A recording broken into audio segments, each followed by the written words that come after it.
Howdy y'all, I'm TJ with Bear Gaming. In this video, I'd like to discuss some features I feel are needed in 7 Days to Die. To start, this is simply my thoughts and opinions on some items that I feel would make the game more immersive. I won't get into any details about Alpha 21 or any other future alphas. We can discuss the shortcomings or improvements of future alpha releases in other videos. Feel free to comment on what some mechanics you would like to see in the game, and don't forget to subscribe for more 7 Days to Die videos. The first mechanic is a simple combat move that would help with some close quarters encounters. The kick. Demonstrated here in another zombie game, Dead Island, we can see that a kick would give the player some room to align a melee attack or stun the zombie and allow for that split-second pause to connect a headshot. It could be implemented just as the punch currently is, costing stamina, but more than a punch, and inflicting minimal damage but with a high chance for knockdown.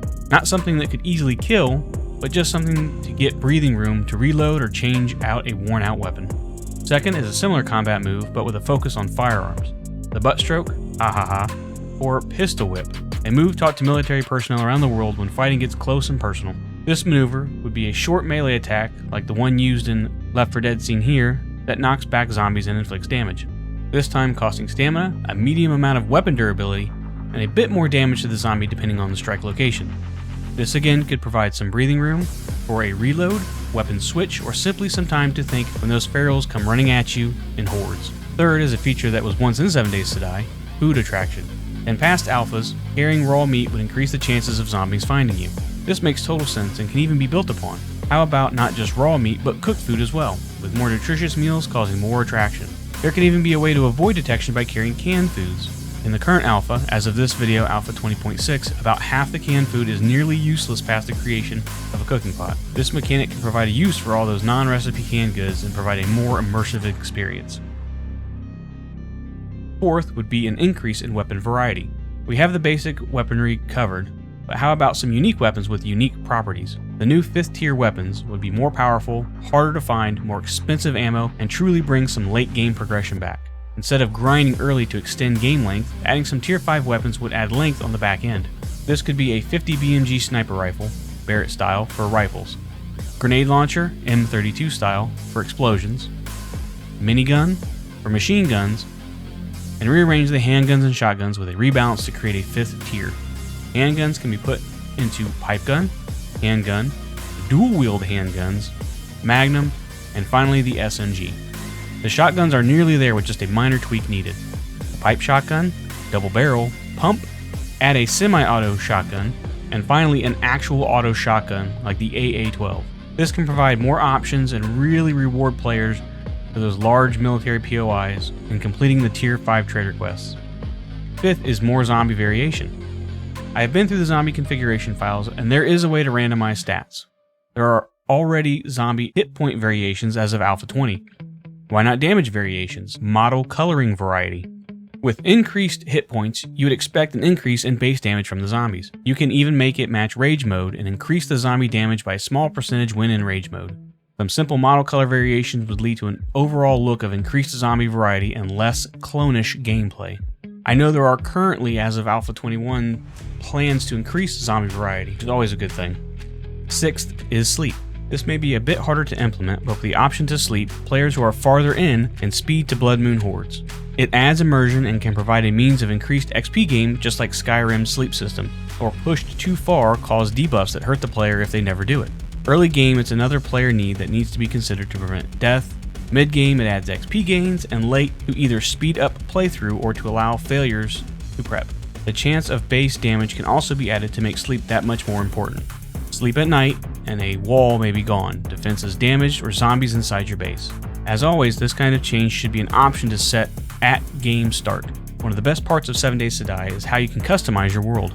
Seventh is another Skyrim feature, buying trader upgrades. One of the most boring things late game is trader runs. You can only sell 3 stacks of anything to a trader each cycle, and having to run across the map just to unload all the looted weapons you no longer need is boring.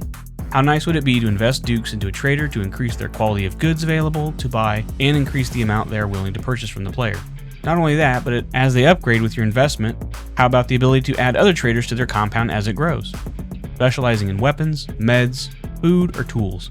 A one-stop shop for all needs of the player. As you progress late game, you can do this to as many traders as your world has. 8th is an increase in trap variety. The game, Night of the Dead, pushes this concept to an extreme, but but is a good example of what this can mean. With increased trap variety comes more horde-based styles. We know the developers tend to make changes to the zombie AI to adapt to different base styles. I do miss my drop bases. And this would give players more options. Variety is the spice of life. More mine styles like the claymore, different types of physical boundaries, then even the mechanical traps like a flamethrower would be intense. Ninth is animal husbandry, or the raising of animals for resources. There are chickens and rabbits already present in the game. Create a structure and add a bit of code, and allow the rabbits and chickens to multiply and nest. There are sufficient numbers of animals in the game, but I believe this is the next logical step for the farm skill progression. It would be a later game quality of life type improvement. It could even attract zombies like the running forges or torches, a simple cost for the payout of easy meat, eggs, feathers, bone, fat, and leather. 10th is natural disasters. Similar to SimCity, natural disasters like fires, tornadoes, hurricanes, and even drought would make the game more difficult. It would bring a sense of realism to the game and throw that curveball to make it interesting later. Hope you have water saved, otherwise a drought will be lethal. Better be upgraded to concrete because your city is now burning. Forest biome too easy? Not with tornadoes destroying large swaths of the city. This will be a significant undertaking development-wise, but with massive effect to gameplay and the survival aspect of the game. My special request would be the addition of integration to the YouTube streaming community. In a recent interview, the developers were asked about YouTube integration, and they seemed very hesitant about it as they were not sure how popular YouTube streaming community was. It appears the YouTube streaming community for 7 Days to Die is still small, but with integration you could get more creators to add streaming to their channels and help grow the streaming community of YouTube. It would give me incentive to start streaming consistently. What are your thoughts on this topic? Please comment on what needs to be added to the game before it goes gold. Don't forget to leave a like if I mentioned a feature you want to see added. This list is only my thoughts on mechanics that could make the game better. It seems that the developers have a plan for the final version of the game, and I hope some of my picks get added. We will just have to wait and see to find out. Until then, laters.